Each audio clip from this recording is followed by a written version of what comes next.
Hi, Transformers. I sat down with I Love That Movie podcast to talk about the wonderful movie Groundhog Day. This was just for fun, and I hope you find it interesting and entertaining.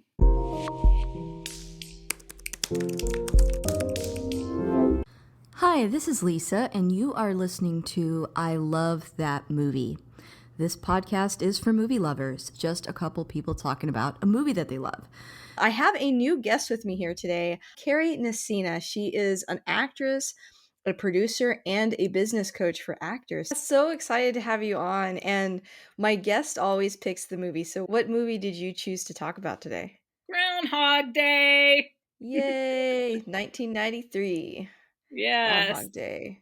I feel gotta like love. this is good timing, actually, to talk about this movie. Do you feel that way? I feel like the whole planet has felt like they've been in Groundhog Day, so 100%.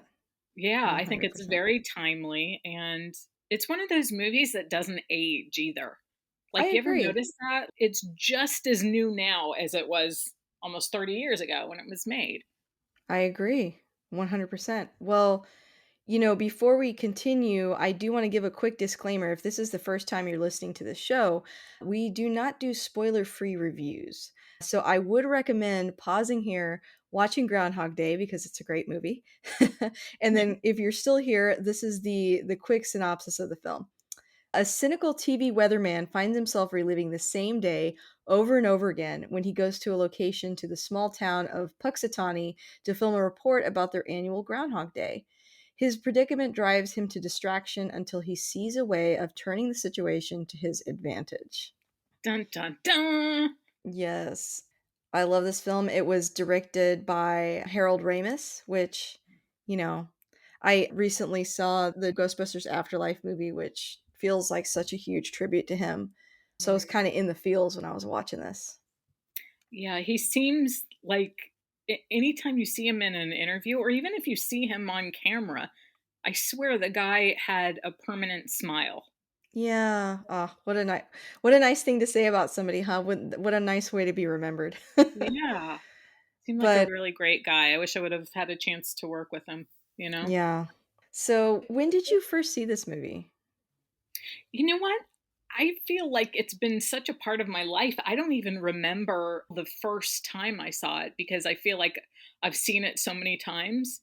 I don't Hmm. remember the origin story for it in my life, but it's always been one of the top of my list because it's so complete and it really has everything from humor to true depth that Hmm. most movies don't ever touch on, and real romance, and it makes you think. I love a movie that makes you think, Oh, for sure. and I mean, you could really like ponder on it for decades because it's so much deeper than your average movie. And the fact that it looks on the surface like maybe like a typical, it has that 80s kind of vibe. Yeah.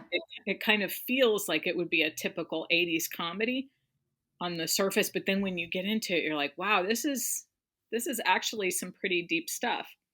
I think I have a similar experience to you that I don't remember the first time I saw this. I saw it many, many times. And, growing up, Bill Murray was just such a big deal to me. I probably watched Saturday Night Live too young. So, Bill Murray, Dan Aykroyd. I mean, everybody, that show was so big for me. And then just all the movies that they were involved in, I was obsessed with, Ghostbusters and Yeah. Blues Brothers. And, it's just so, Stripes. Stripes, yes. Caddyshack. I mean, just there's so many. Yeah. But, so this movie was kind of always a part of my life. But I think, especially as a child, I think it was one of the ones that I watched the most. Maybe it was the groundhog, I don't know. um but I liked this. It was probably at the top of my list for sure. That's another great thing about it, I think, is that people from all around the world and all ages can appreciate this movie. So it's not one type of audience. Yeah, exactly, very very well put. I also want to mention a couple quick facts. Just I like to kind of throw in a couple facts Yeah. when I was researching this. So Bill Murray was apparently bitten by the groundhog twice Yeah. during shooting, and had to Yeah. have an anti-rabies injection, which isn't surprising. I feel like anytime you're bit by an animal, that happens. But his bites were very severe, so I guess they entertained the idea he might be rabid. Yeah, apparently the thing hated him. Well, it well, I mean, Bill Murray does have a reputation for being hard to work with, so maybe even the gopher had a hard time, I don't know, but, that's so funny to me, that thing is big. I mean, I would be intimidated by it, and I certainly wouldn't Yeah. wanna be bitten by one. And they always say don't act with animals, Yeah. anyway, but one that's mad at you, you definitely don't wanna act. Yeah, that must have been a very stressful shoot. Here's this next fact I really like because it's something that I hadn't even thought of, but according to the director, Harold Ramis, he said most of the time when he was trying to explain a scene to Bill Murray would interrupt him and say, "Just tell me, is this good or bad, Phil?" Yeah, And I it's know like, that. yeah, Isn't it's that like there's funny? 2 different Phils in the movie, and of course, they typically shoot movies out of sequence, as you know. So it's like, well, which Phil am I today? That's hilarious because it's like, I don't want any of the deep method stuff, just good fill or bad fill. End of Yeah, story. I really like actors like that. So the last one I have is that Harold Ramis originally wanted Tom Hanks for the role, but decided against it because he said Hanks is just too nice. Yeah. Well, I think even Tom Hanks thought that. Like he was offered the role, but he thought that his fans wouldn't want him to play a jerk at that time, Oh, which it kind of makes sense. I think he would yeah. have been great in the role, but apparently they offered it also to Michael Keaton. Oh, I could actually see that. Yeah, you could definitely see the dark side, He's got an edge to him. and one of my favorite actors of all time, Kevin Kline, as well, which I think he would have been an amazing choice. Oh, good point. Isn't that interesting? Because That it would totally change the movie, not only just from the actor side of things, but Bill Murray really was instrumental in the whole vision of the film too, more so than most actors. mm, So apparently, rumor has it, Harold wanted it lighter. It actually started out as a really dark script, wow. but Harold brought in the laughs, and Bill Murray wanted it to be a little bit more profound and deep Mm, than even what ended up as the final thing. So I think the mixture of those two geniuses together, even though they were kind of fighting each other apparently, because Murray wanted it deeper and Harold wanted it lighter, it ended up being the perfect film. yeah, they balanced each other out. Yeah, Sometimes even you though need they that. didn't agree, it we got the results of, oh yeah, thank God that they were balancing each other out, Yeah. Yeah, I completely agree. I think, I could almost see Tom Hanks in the role only because I'm thinking of, like, A League of Their Own, you know? Yeah. Like, Yeah. he's a little bit of a jerk Yeah, sometimes in that, yes. but this is a little further than that. I mean, it's definitely a Bill Murray-esque type character. That's so interesting. Sometimes people that are just opposites just really can balance each other, and yeah, I agree. They came up with the perfect film as a result. And it's interesting when you think about how stars have more pull than, say, a normal actor. Oh, yeah, yeah, yeah. So he kind of drove the traffic into the way that he wanted the film to go, Mhm. where not everybody gets that opportunity. So For if sure. someone else just stepped into the role, it might have been a completely different film above and beyond the acting part of it. That makes sense. Interesting stuff. Yeah, for sure. Um, do you wanna talk a little bit about the cast? Sure. So you have the wonderful and wacky Bill Murray, as we've stated. Andy McDowell is his love interest in the film. She's a delight, I think, Yes. in the movie as well. I'd be interested to know who else was up for her role, if there were any. Yeah, Um, I've heard her in interviews before say that she got along well with Bill. That's interesting because you got to it have is, chemistry when you're talking about romantic leads. for sure. you look at the movie and there's a lot of scenes where she's laughing at him, Mhm. at his jokes and stuff, and they say it's actually Andy laughing at Bill. Like, I mean, she'd have to repeat it, of course, because you have to have continuity. This is the craziest movie ever for continuity. Oh, I'm sure that must have been a nightmare. Can you even imagine that job? Yeah. But I find that interesting to see how different personalities mix together, especially when it's take after take, in this case, take after take after take, and month after month. And in this film, they had extreme weather Oh, wow. where they were legitimately worried about frostbite, like their toes are Oh going to my fall off, gosh. mixed with they were shot into when it got to be warm again. So they Mm, still had to wear their heavy wool coats in like 80-degree weather as well. wow. So that's You would pretty never even extreme. notice. And it looks so cold. The whole movie just It looks really freezing. does.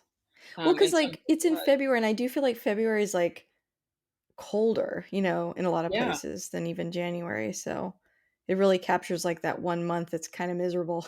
Yeah. And in Phil's world, the month never ends. The day never ends. Yep. It has to stay miserable.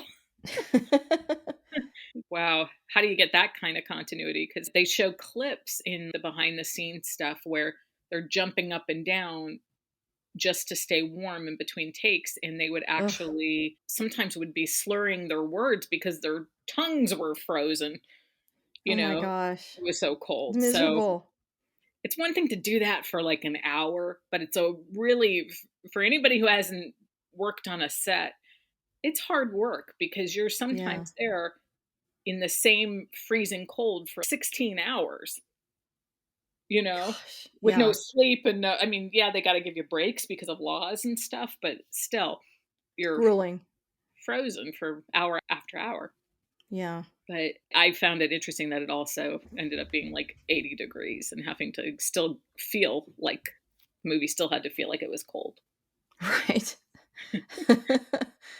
Well, I also like, in the movie, you mentioned Bill Murray and Andie MacDowell, obviously the front runners of the film, but, you know, lately, Chris Elliott's having a moment, right? Yeah. Thanks to Schitt's Creek. Yeah, So it's which I nice seeing love. him. I love that show too, but I've liked Chris Elliott as an actor for a long time, and I kind of forgot he was in this one, so I was like, "Oh, it's him," when I Yeah, saw it. his character is funny because it's kind of on the sideline, but Mhm. you look at what he's doing, and even that character has layers. Yeah. You know, he's looking for love, poor guy. And he's, you know, he's doing his best and he's actually he's a nice guy, but then he's also a little bit of a loser, like when he takes his tip back.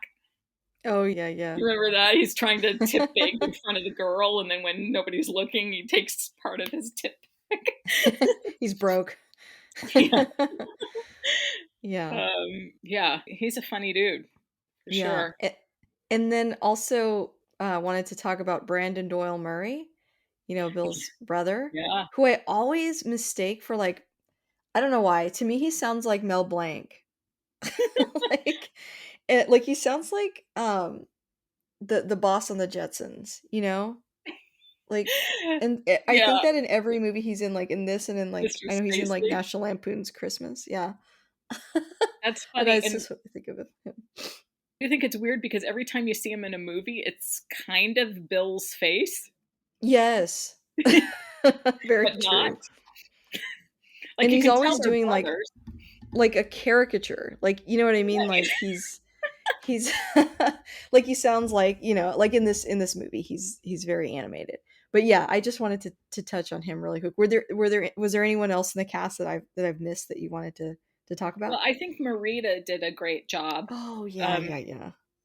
Nancy Taylor, I thought she did a great job, and Needle Nose Ryerson, but Ned Ryerson, Yes.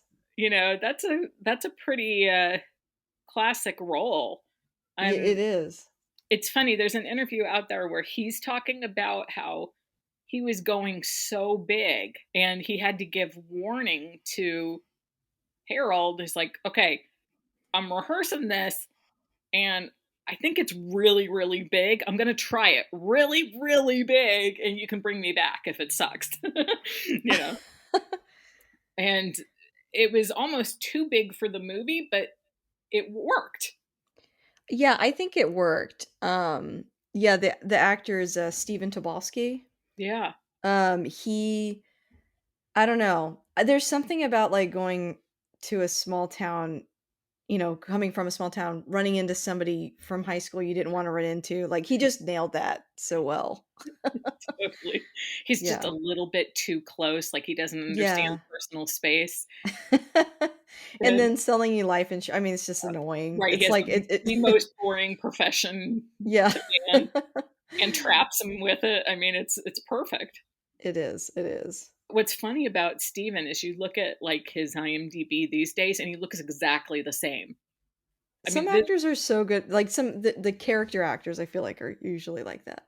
I love that. I love Yeah. that. And there's a couple hidden roles in there, like Willie Garson. He's Oh. at the beginning of the movie. He works at the news station. Oh, okay. Rick Dukeman, Mhm. one of the drunk friends that he has. So there's the small roles in there that are like little mini treasures. Yeah. I love that. Yeah, I Especially love, when like they oh, weren't go ahead. famous back then, maybe even. I don't know, Yeah. you know? Mhm. Either small roles or cameos too. Yeah. Well, would you like to talk about some of your favorite scenes? There's so many. Yeah. You know what? I found these little buried treasures online. Oh, go for it. If you go on YouTube, there are some great deleted scenes, Oh, okay. which I feel like anytime you find, like, you have one of your favorite movies and you can find more, it's like dessert or something, Oh, you for know? sure. So in the movie, if there's anyone out there that doesn't know Groundhog Day, he gets to learn. He's living forever, basically, in the same day. So Mhm. he has essentially an eternity to learn things, which is like Yeah. a dream come true for me. I actually would like a little bit of Groundhog Day. He learns piano, he learns French, he learns how to ice sculpt. He has time to read, you know? Mm. He can eat whatever he wants, right? As much as Yeah. he wants because That scene's great. no tomorrow. Um, and I love to learn, but in these deleted scenes, he also bowls a perfect game in bowling. Mhm. In a small town, that's a big deal. He's like a hero. Yeah. Um, he also becomes a pool hustler. And it's funny because he knows all the games that are going to win. He knows every sport that's played that day, or so he Right, could bet right. on it or whatever. Yeah, those deleted scenes are really great, but I love, probably out of the most, the montages where he starts to become a good guy Mhm. because he decides that he can't escape, so might as well relax and do some good Mhm. and actually help other people because his character is in the beginning very selfish. Selfish, bitter, cynical. Yeah. Totally. And kind of looks down on everybody and everything. Mhm. But then he starts to be like, okay, let me help everybody. And so he's changing tires for three old ladies where they get a flat tire. There's actually a deleted scene where he saves a little girl from running in front of like a truck. Mhm. And then he gives her a lecture, don't do that. And he saves this little boy that falls out of a tree. And probably the saddest part of the whole movie is that he can't, no matter what he does, he can't save this sweet homeless man, an Mm. old man. And that's when he starts to really become a good guy. He's like, there's nothing he can do to save him. Yeah. So it becomes deeper at that point. The whole Yeah. film takes another feel. No matter what he does, he can't help this guy, and he really wants to at that point. Yeah. So that's pretty sweet. And it's the sweetest little old man. Like, you really do want to hug him and give him soup and stuff. I think that part of the film is probably one of the best.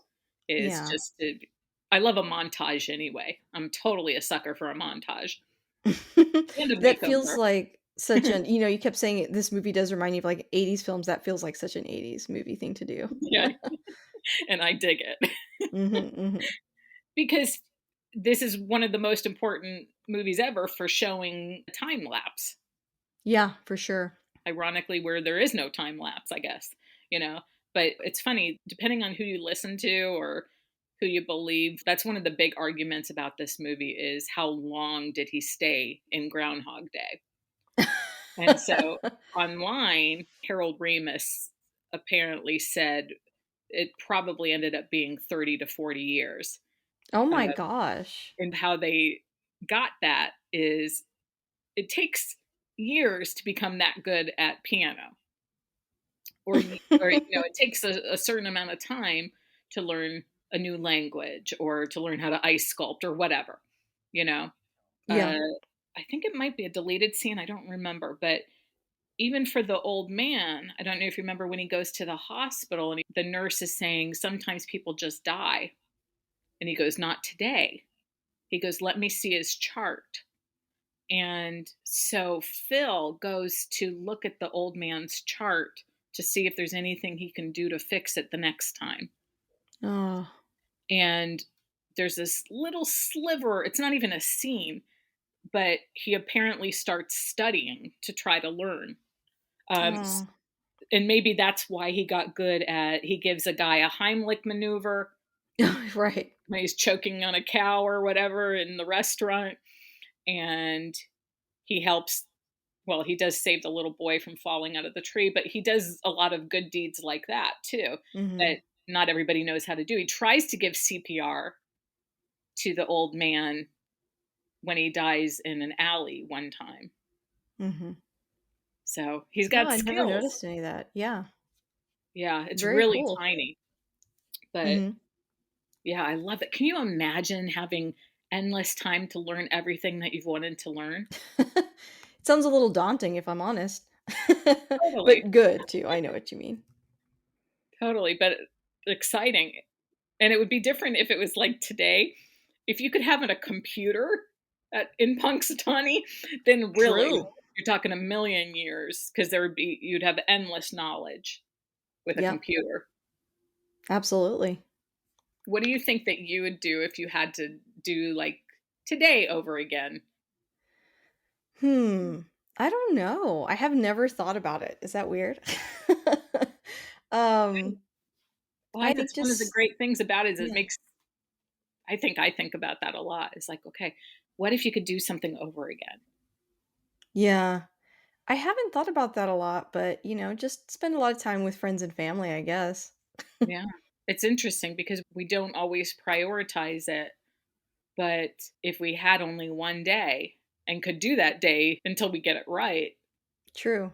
the question is, what would we do with that time? I think it's Yep. so profound.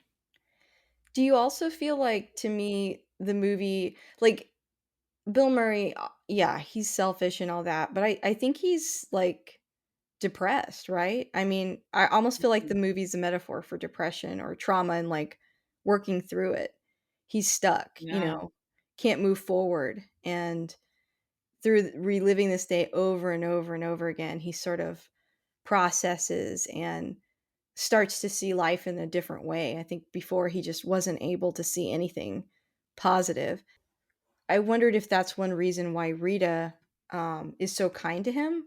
Like, she gets irritated with him, but I think at first she gives him a lot of time before she finally has enough with his attitude, but it's Yeah. like maybe she can kinda see behind those layers that he's struggling with something and he's stuck.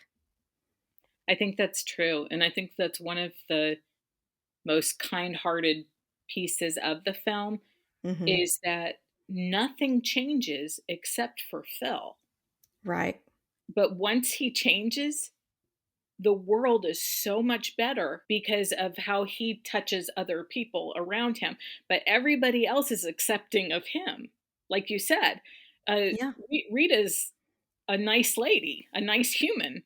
So Mhm. the second that he's nice, it's like everybody's better Yeah. and everybody's. nobody else has an attitude in that whole nice little town. I Like, know. everybody's pretty, like, immediately cool to him, even though he's a stranger in town, really. Yeah, if he had just stopped viewing himself as so much better and bigger than them, he would have realized that the way that they how welcoming the whole town is towards him. Right. And I think, there's a trope, again, to go back to, like, tropes in '80s movies, of being somebody who's, like, a big career person that has let their career control their life in such a way that they're unable to enjoy it. Like, you get the sense that he's exhausted and overworked, and he's just like, "Go, go, go," and that's kind of also what's making him miserable to be around.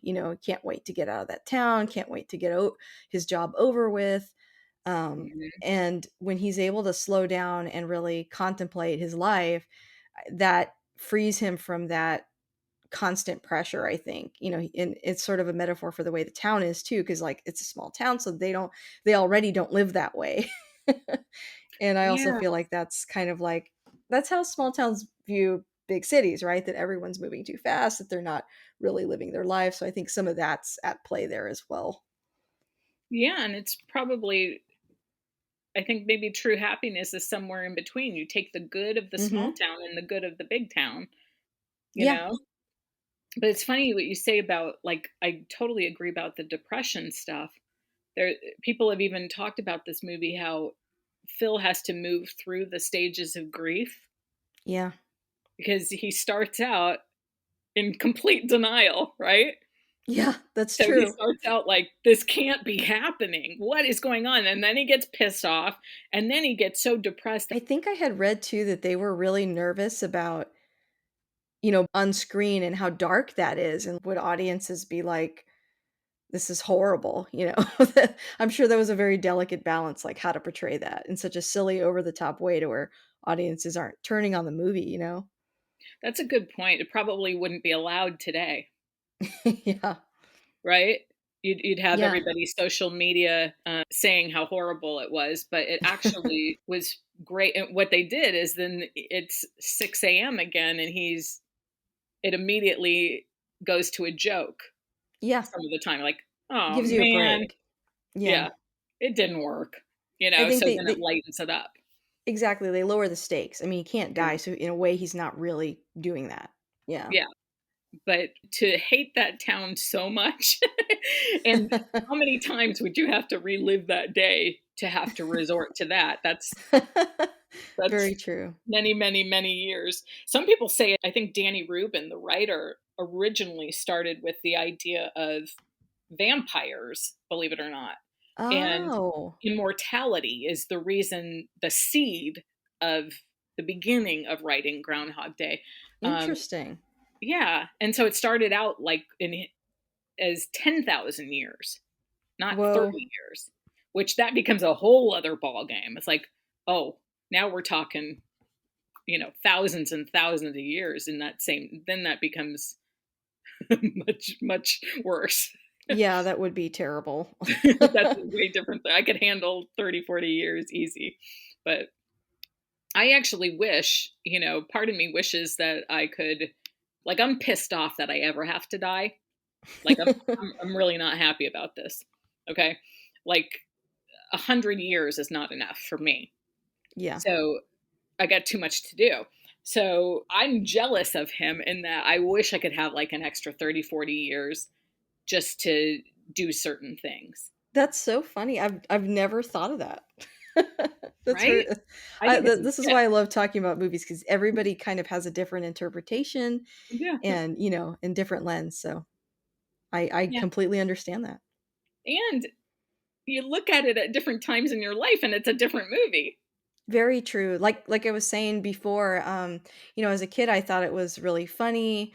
Being stuck in the same day sounded terrible. But as I get older, I sort of saw the layers in Phil himself and how he's more of a complex character than I realized as a kid, you know. Yeah. Yeah. I love that. And this movie is the reason why I know the name Puxatawny Phil. I will never forget it. I forgot that he had like this that he was also named Phil. That's very funny.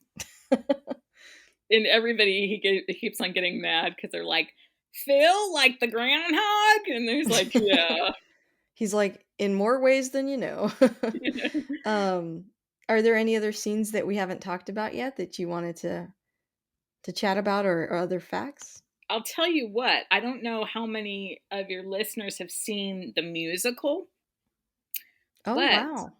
the musical I found on YouTube and it's one of my favorites. And there's layers in the musical that take the movie to a whole other level. Like there's some cool elements in it that, like, if you can't get enough of the movie, go and watch the musical and you'll get to know the characters even deeper. Mm, Um, very cool. it's so good, and it's actually a lot racier than the movie because it's because they can do what they want. But it's a wonderful musical, and it's multimedia too. So it Oh, has really? really cool elements. Like it starts out with a bunch of TVs, so you're seeing him telling the news, and it has silly things like the car chases when he's all drunk driving with his buddies. So they show that like in black light theater, so you can actually watch the Oh, car chase. It's pretty fascinating. that's cool. Yeah, there's definitely some scenes in the movie that you would think would be challenging to do at a play, but that's really cool. Yeah. And they how they make the day happen over and over again. It's like why wouldn't that get boring? But it's not. It's Yeah. fascinating and interesting. Yeah, for sure. So I highly recommend it. Of course, anytime anybody records a musical or stage production, it's never as crisp, you know, Mhm. but it's definitely a good one to watch. Yes, I completely agree. Mhm. Well, that brings me to our last couple of questions then. Sure. So, if you had to sum it up, what about this movie keeps you returning to it? Why do you think you've seen it so many times? Well, I do think it changes every time you watch it, Agreed. even though the irony is that nothing changes. Um, I do want more years than we're allowed as humans. So, looking into immortality and stuff like that is a very interesting conversation. And Yeah. it's apparent, like I said, it's apparently how even the thought of Groundhog Day started. Yeah, that's Um, a very interesting background for it, for sure. yeah. And what's interesting is that every religion, when this first came out, all the religions claimed the movie as theirs, Interesting.